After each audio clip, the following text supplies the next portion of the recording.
Hoje estamos começando mais um programa Mulher Protagonista e hoje estamos com a convidada Liliane Tomás, advogada, mulher maravilhosa, e eu vou te contar, ela tem uma história linda para trazer pra gente, uma história que vai impactar você verdadeiramente. Ela vai trazer o que aconteceu recentemente com ela aqui nos Estados Unidos. Você não vai acreditar. Então continua aqui com a gente que você já vai ver essa história magnífica.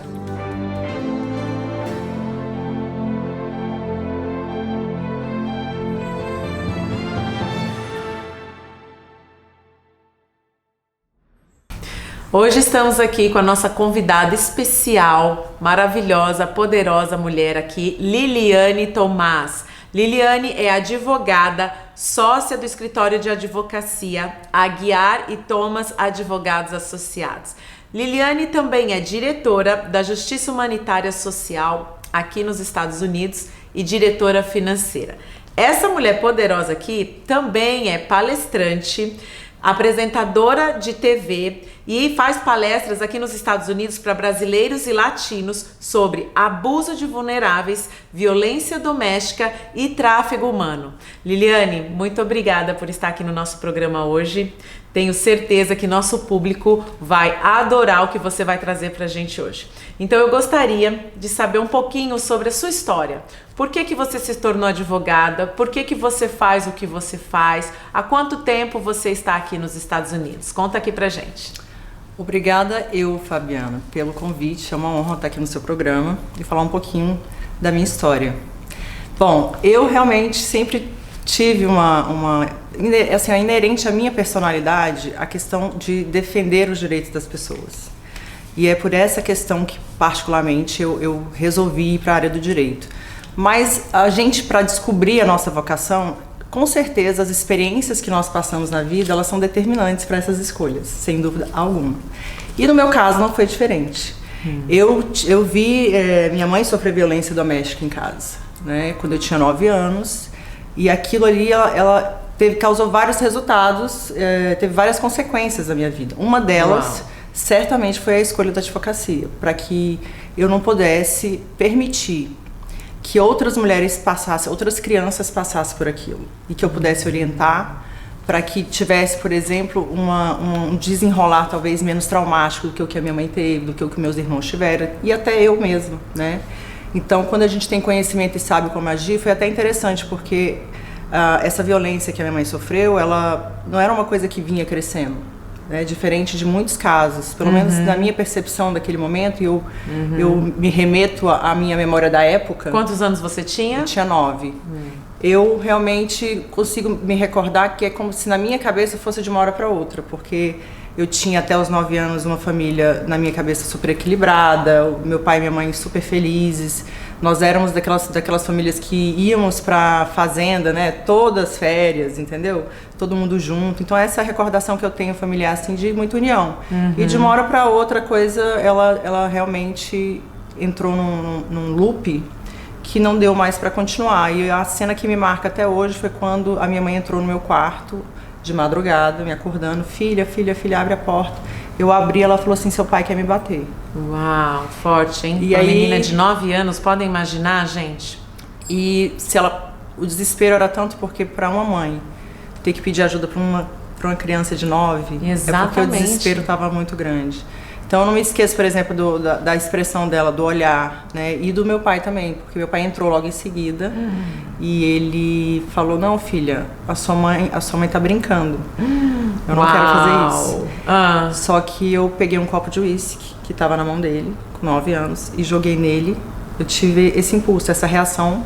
Não sei é uma reação de criança, né? Tipo, agindo na própria defesa, mas sem pensar. Eu preciso fazer algo nesse momento. Que foi quando ele, me parece que naquele momento, ele caiu em si. E aí ele recuou, né? Ele saiu do quarto, a gente conseguiu... Porque ele nunca imaginou que você pudesse ter essa ação, né? Ele não esperava aquela reação, nem eu esperava, eu acho, né? Então eu fui iluminada, na verdade, que poucas crianças têm essa possibilidade de ter essa iluminação. Sim. E eu fui iluminada naquele momento para que tomasse essa atitude e cessasse ali, pelo menos aquela violência física. Só que, graças a Deus, ali realmente foi a única que eu vi, foi a última, porque a partir dali eles se separaram, ele saiu de casa. E esse fato especificamente, eu acho que ele foi determinante para uma série de decisões que eu tomei depois. Com certeza. Como ter me tornado advogada, como ser atuante na causa. Isso te impulsionou, né, a agir em prol de uma causa muito forte, porque Exato. você passou por isso. E depois disso, além da minha questão profissional, de atender diversas mulheres em núcleos de atendimento, né, e até no meu escritório, de histórias familiares como essa, que a gente acaba sendo chamada para algo muito maior. Porque depois de 15 anos de experiência, a gente consegue perceber que a gente pode ajudar muito mais do que só os nossos clientes. Uau! Que a gente, na verdade, eu tenho hoje graças a Deus, Deus me permitiu a possibilidade de tempo e de dedicação de tempo para doar para uma causa de pessoas que precisam, para um maior número de mulheres, de homens e de crianças. Maravilha. Que precisa desse atendimento jurídico, dessa orientação. Em muitos casos, Fabiana, as pessoas elas precisam muito mais ser orientadas do que ter efetivamente um processo judicial. Tudo começa pela observação e pela orientação. Ótimo, eu quero que você traga aqui para o nosso público a respeito dessa orientação, porque eu vejo muitas mulheres não atuando, deixando de atuar por não ter essa orientação correta, não é mesmo? Com certeza. Muitas delas, enquanto estão sofrendo uma agressão, quando ela não é muito explícita, porque a agressão ela começa de forma sutil e com pequenas intervenções. Então você tem um relacionamento que aparentemente é tranquilo, e às vezes acontece uma irritação da parte do casal, ou um certo descontrole, e aquilo encadeia uma situação extrema de uma falta de respeito, onde dessa falta de respeito, de não ouvir, de levantar o tom de voz, passa a gerar um xingamento, e esse xingamento já entra em si numa violência. Uau. Efetiva, que muitas pessoas acham que é normal quando o marido chama a mulher de uma forma pejorativa. Isso já é motivo de acabar ali. Exato. De fazer uma boletim de ocorrência ali. E muitas mulheres não entendem dessa forma. Elas entendem que tem que relevar, que tem que conversar. Elas vão aceitando isso, né? E assim, é óbvio que sempre precisa de uma conversa e você precisa avaliar, né? Cada caso é um caso.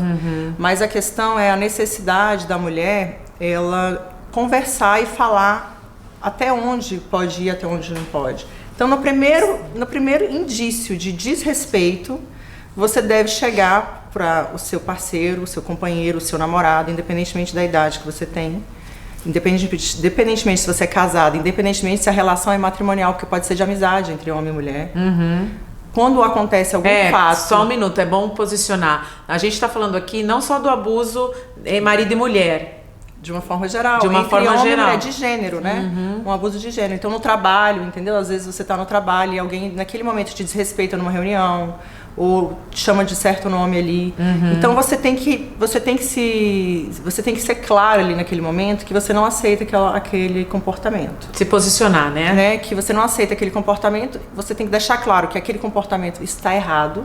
Você não vai aceitar. Correto. E quando que você faz isso? Quando você consegue ter uma informação clara do que pode e do que não pode ser feito. Do que é correto e do que não é correto. O grande problema que eu vejo em muitas relações é a falta de conceitos claros, definidos dentro da gente. Você acha que falta um pouco de orientação disso, tanto na sociedade, ou quanto nas escolas, ou até nos meios que a gente vive, né? Porque pouco se fala para orientação. O assunto é abordado quando já aconteceu o fato, quando já aconteceu o ato, a agressão já houve, tanto física como verbal, psicológica, mas aí já aconteceu. Você acha que falta hoje um trabalho preventivo?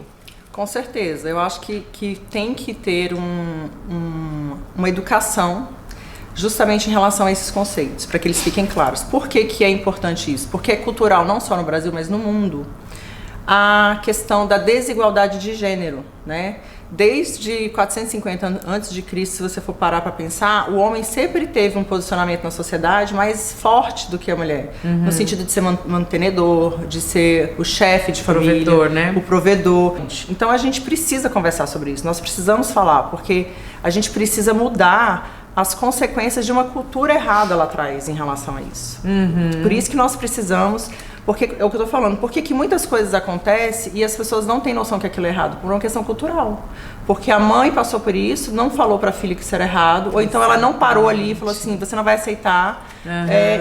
Ou então um emprego onde ela tem assédio moral, porque ela é mulher. Porque você vê que no emprego dificilmente vai ter um assédio moral com relação ao homem, onde uma presidente de uma empresa vai assediar um homem. Tem, mas é muito mais raro. Teve até um filme muito famoso aqui que retratou sobre isso. Do que o contrário, né? Porque é uma questão cultural. Se você for analisar as questões legais, a gente, há 33 anos atrás, não tinha na legislação, na Constituição, direito entre homem e mulheres iguais. Então, nem na lei, a mulher e o homem tinha direitos iguais, expressos, explícitos. Então, em 33 anos, a gente já mudou muita coisa, mas tem muita coisa ainda para mudar. Essa é uma questão que reflete muito o que a gente vive hoje e, principalmente, a falta das pessoas não entenderem a complexidade disso. Você falou um caso muito importante assim, da mãe não conversar com a filha, não orientar ou achar que viveu isso e é normal aceitar essa situação. Do lado do homem também né, ao meu ver, porque se o homem cresceu num lar que teve agressão física, que o pai dele agredia a mãe, que violentava verbalmente, ele, consequentemente, se ele não tiver consciência disso e não achar uma normalidade ali, ele vai tratar a esposa da mesma maneira, não é? Ele vai fazer a mesma coisa que o pai fazia. São raros os casos que não acontece isso, porque ele seguiu um modelo e ele acha que aquilo é certo e ele repete, muitas vezes inconscientemente, mas também consciente. Eu vivi isso é normal. E não teve nenhum outro, como que fala, empecilho para isso, ou aconteceu algo pior. Então, para ele, é um modelo padrão e ele não tem essa experiência nem esse conhecimento. Você vê isso também acontecendo? Sim. Eu inclusive, faço um chamado para as mulheres e para os pais ao educar os filhos de hoje. No sentido de trazer claramente para dentro de casa de que esses fatos estão errados e que eles não devem se repetir. Exato. Porque eu tenho situações que chegam para mim de filhos que passam por situações como essa e a primeira pessoa que eles costumam se abrir são os familiares, são os pais. E às vezes é justamente onde eles buscam o amparo em relação a esse tema que não tem. Porque eles não tiveram essa orientação lá. Então, por exemplo, eu já tenho casos que eu já ouvi falar, expressamente de cliente, falando assim, olha, a minha mãe acha que eu tenho que continuar com ele batendo mesmo, porque o meu marido, ela apanhou do meu pai e ela acha que se eu tiver controle isso e que isso seria o normal. Gente, vocês têm ideia de quão grave é isso? Achar que tem que ficar naquela situação por causa que foi passado de geração em geração e é normal. E mães, a gente precisa encorajar os nossos filhos a se aperfeiçoarem. E não é porque a gente teve uma história de vida que os nossos filhos têm que repetir essa história de vida. Não precisa seguir o ciclo, é o que eu sempre falo, você pode quebrar o ciclo. Nossa, nós estamos caminhando para o nosso comercial e eu vou fazer uma pergunta para você pensar e me responder no próximo bloco. Nesses anos que você está como advogada, que você tem esse trabalho maravilhoso diante das mulheres, qual foi o seu maior desafio até hoje? Vamos pro break agora, depois ela responde.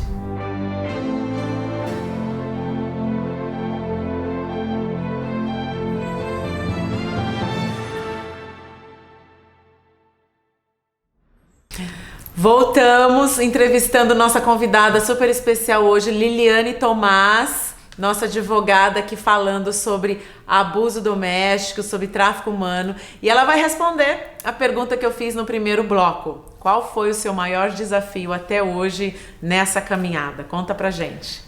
Eu posso te falar que eu já tive vários. Mas quando a gente trabalha na área social, a gente tem a oportunidade de ver casos que realmente mexem com a gente. Posso imaginar. Né? Então eu tive a oportunidade de trabalhar com mulheres gestantes num lugar do Brasil bem pobre, onde eu já vi situações assim indescritíveis de miserabilidade, de falta de conhecimento.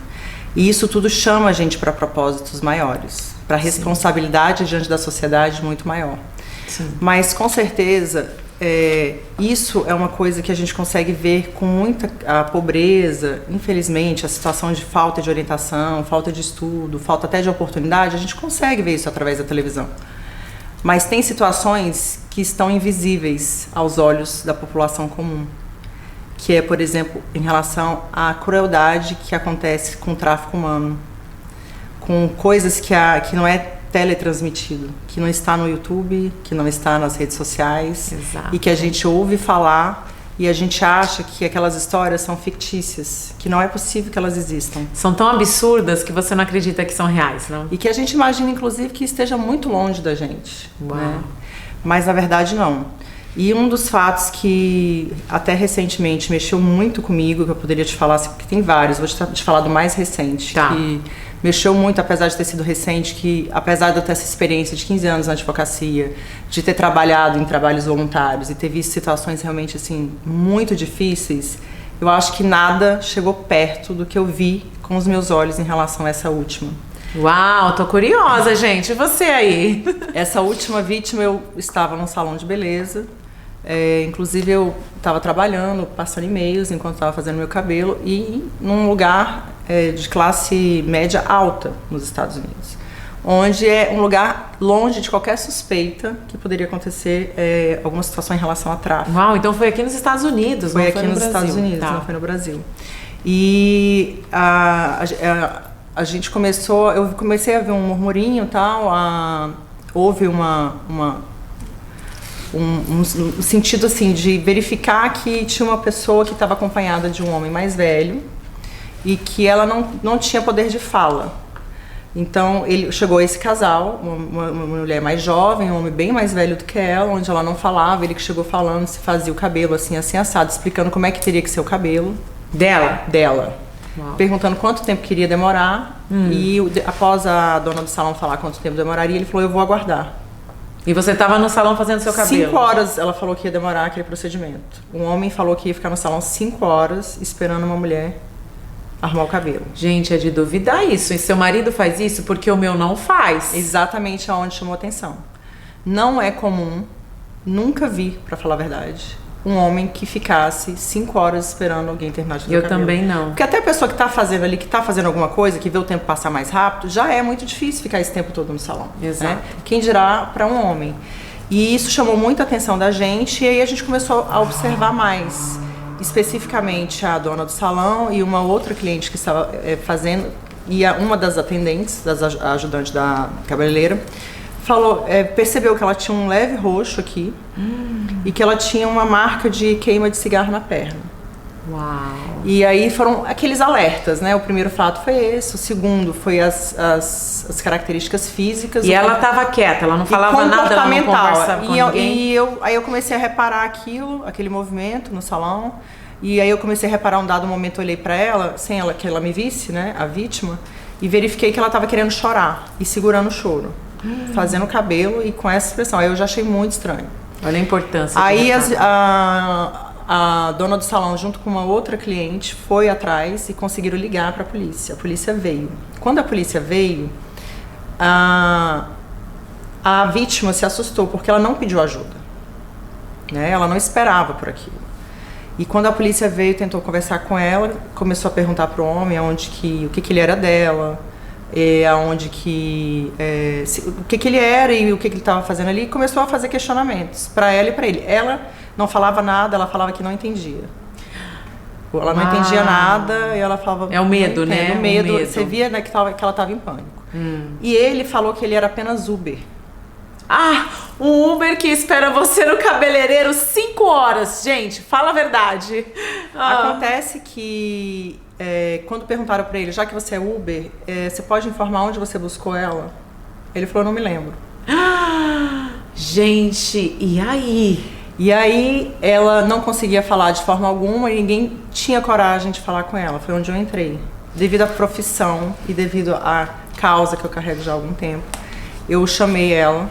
Falei, eu quero conversar com você. E ela muito assustada, e eu comecei a explicar para ela. Eu não falo espanhol muito bem, mas como é muito parecido com o português, eu consigo me fazer ser entendida na língua. E ela era venezuelana, e eu comecei a explicar para ela a importância dela falar. Enquanto isso, a polícia estava falando com o homem. Com o homem, com o senhor. Isso durou ainda assim umas 2 horas. Eu consegui falar com ela mais ou menos uns 30 minutos. Para mim, ela conseguiu falar tudo. porque estava só eu e ela. Tá. Eu consegui convencê-la dela me contar que ela não precisaria ficar com medo, que eu ajudaria ela, que ela poderia confiar em mim, falar o que estava acontecendo. Aí é onde ela realmente começou a falar que ela sofria abuso do marido, que ela dormia em hotéis, que ela dormia num lugar muito feio. E o que eu achei mais interessante nessa conversa dela é que em nenhum momento ela perguntava pelos filhos. Aquilo me chamou atenção. Porque geralmente uma das coisas que faz a vítima não falar é porque tem um filho, o filho está sendo ameaçado. E aí a gente descobriu que, pelo que ela me falou, porque está sobre investigação, não tem detalhes, mas pelo que ela me falou, ela era vítima, os filhos ficavam com outras pessoas que na cabeça dela estaria seguro. Ai, gente, que dó. Né? E aí ela foi explicando que ela morava, estava cada dia no hotel, cada dia num lugar estranho, que ela não tinha, e falou que ela apanhava, mas ela não falou, isso já era suficiente para desenvolver um processo e uma investigação. Tá. Aí ela começou a falar que tinha 5 pessoas junto com ela nesse lugar, ou seja, que tinha outras vítimas, né? Ela em nenhum momento falou explicitamente sobre a questão sexual, tá? Em nenhum momento, mas isso já não era mais relevante. Quando ela conseguiu falar pra mim que ela sofria violência física do marido, que o marido não trabalhava, obrigava ela a trabalhar, espancava ela. Mas esse era o marido, esse cara era o marido dela? Não era o marido dela. Ah, tá. Não era o marido dela. Aí, quando o policial vinha pra ela falar pro policial o que ela falou pra mim, ela não conseguia. E aí, o que a gente fez? A gente falou assim, ela só vai falar se tiver uma feminina aqui, alguém da polícia, uma mulher, porque ela sofre agressão de homem. Por isso que é tão importante ter uma delegacia da mulher. Sim. Por isso que é tão importante ter delegadas. Por isso que é tão importante ter agentes sociais femininas. Porque a mulher que sofre abuso, físico principalmente, por conta da força física de um homem, ela vê em qualquer homem um potencial agressor. Sim. Ou uma pessoa que não a proteja, por conta dos traumas que ela passou. Correto. E que ela passa. E aí, o que acontece? A gente pediu que chamasse, porque é direito dela, né? Falar com uma mulher. Tá. E aí chamou, isso demorou ainda mais 1h30, onde chegou uma detetive. E aí, com muito convencimento, a gente conseguiu tirar... Aí, cada informação que ia tirando, eles iam fazendo a investigação ali e vendo o que podia fazer. Enquanto isso, eles conseguiram trazer cães farejadores, porque não conseguiram tirar nada do homem, né, que pudesse efetivamente... Ele continuava enrolando a polícia. Ali. Tá. E aí, para poder realmente ter um caso, eles precisavam de algo a mais. E aí eles conseguiram trazer um cão farejador, que farejou no carro dele droga. Uau. E isso deu ensejo à prisão na hora dele. Ele saiu do salão algemado no camburão da polícia. Tá. E ela conseguiu finalmente. Ela não falou especificamente do tráfico ali, tá? Ela simplesmente falou só da violência doméstica, porque como elas têm muito medo de falar do tráfico, porque a prostituição aqui nos Estados Unidos ela é crime. Exato. Então ela pode vir a responder por isso. Então elas, de certa forma, morrem de medo disso. E eu não tinha nenhuma ideia da capacidade, do nível de tortura que aquela mulher vivenciava, porque a gente tinha uma ideia por conta do roxo no olho e por conta de uma queimadura de cigarro na perna. Vocês foram bem detalhistas, né? Vocês olharam assim... Mas aí a detetive perguntou pra ela, você tá se sentindo bem fisicamente? Você tá com alguma dor? Porque ela toda hora colocava a mão aqui. E ela falava, não, eu tô bem, eu tenho saúde ótima. Aí eu olhei pra ela e falei assim, você precisa ir pro hospital, você não tá bem. Aí ela falou, eu não sei o que eu respondo. Aí eu falei, você quer ir pro hospital? Aí ela falou, o que eu respondo? Eu falei, que quer ir pro hospital? Aí ela foi pro hospital e eu e mais outra pessoa a acompanhamos, porque ela só se sentia segura se ela tivesse alguém ali para acompanhá-la. Nós fomos pro hospital. No hospital, o médico fez o exame corporal nela, descobriu que ela tinha clavícula fora do lugar, que ela tinha 2 dedos quebrados, gente, que absurdo. Queimadura no seio, na nádegas. Meu pai. As costas dela tinham hematomas, a cabeça dela inteira tinha escoriações, então ela sofria torturas terríveis. E ela falou por diversas vezes, após interrogatórios de mais de 5 horas no salão, que ela estava bem fisicamente, que ela não sentia dor, que ela não tinha nada, que a saúde dela era maravilhosa. Ou seja, quem não tem esse conhecimento que você tem, que você estava ali naquele momento, ia passar despercebido. Porque às vezes a tortura, quando ela é constante, contínua, a pessoa é uma autoproteção do cérebro. Sim, exato. Ela começa a ser resistente àquilo. Ela cria uma resistência àquilo ali, onde ela não possa se afetar tanto, que é uma questão de sobrevivência. Para não sentir mais dor, exatamente. De sobrevivência. Bloqueio. Então, na cabeça dela, naquele momento ali, ela estava numa situação confortável, porque ela já tinha vivido situações tão piores, dores tão maiores, que aquela dor que ela estava sentindo ali era quase inexistente perto do que ela já viveu. Então, para ela estava ótima, a saúde dela estava maravilhosa. Por isso que é importante a gente destacar a questão da impossibilidade da pessoa que está nessa situação sair dela sozinha. E é por isso que uma pessoa que é estranha pode ajudar e tem que tomar uma providência. Não é uma questão que você, deixa eu pensar se eu vou. Você precisa dele. Muitas pessoas se calam, filmam o evento acontecendo, né, e não tomam nenhuma atitude. Aconteceu recentemente na Filadélfia, uma mulher sendo abusada dentro do metrô. As pessoas filmaram, gravaram tudo em celular e não teve uma pessoa que foi parar ou fazer alguma coisa ou até chamar a polícia. Foi assistindo e filmando. Que absurdo que isso chega. E quando você também tem a possibilidade de ter exames mais profundos, como esse que ela chegou a fazer lá, ou seja, se não tivesse um exame de imagem, não saberia que ela tinha dedo quebrado. Não saberia que ela tinha clavícula fora do lugar. Você olhando, se você vai para uma delegacia, faz um boletim de ocorrência, você não está bem fisicamente, psicologicamente para se autoavaliar. Então, quando o agente de polícia chega para você e fala assim, você está bem? Você fala assim, eu estou viva diante da situação. Você vai responder o quê? Eu estou ótima. Exato. Por isso que é importantíssimo, se você for fazer qualquer boletim de ocorrência, você ter o acompanhamento de um advogado. Então, a nossa instituição e o meu apelo e a minha força é para que todo mundo que esteja com algum direito violado tenha esse direito. É um direito individual indispensável. Correto. Para qualquer ser humano. Não tem como você exercer o seu direito em plenitude se você não tiver alguém que saiba perfeitamente qual é ele. Que te oriente. Exatamente. Então, se você for numa delegacia, não que você não possa ir sozinha, mas é sempre importante você ter isso. E o meu sonho é que a gente possa ter um corpo jurídico no mundo inteiro para que toda pessoa que não tiver condição, de alguma forma, ou porque ela não tem acesso ao dinheiro dela, ou porque ela não tem dinheiro, possa ter pelo menos o acompanhamento até uma delegacia. Porque uma vez que você vai na delegacia acompanhado e que você formaliza tudo como tem que ser feito, segue todos os protocolos, dali para diante, a delegacia, em praticamente todos os lugares do mundo, ela é obrigada a dar sequência àquilo ali. Né?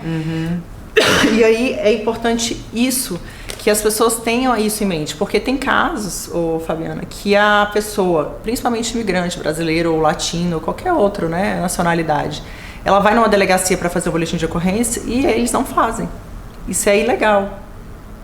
Só que diante da impossibilidade de exercer o direito de forma consciente, ela fica sem o direito de ser exercido e acaba voltando para o ciclo de vítima, né, que ela é. Então você recomenda a pessoa procurar uma ajuda e uma ajuda profissional, né? Porque para ter esse apoio, essa estrutura. Porque quando começa direito, quando começa bem orientado, você tem mais chances dele ser efetivado até o final. Tá. E você tem chances de se recuperar mais rápido, porque dali também você tem outras orientações que facilitam a sua rede de proteções. E não pode parar ali no boletim de ocorrência, tem que continuar. Não, tem que continuar. Porque se para ali, nada acontece. É o que você falou, a vítima volta para o lugar onde ela está sendo agredida e vai levar mais meses até a próxima agressão.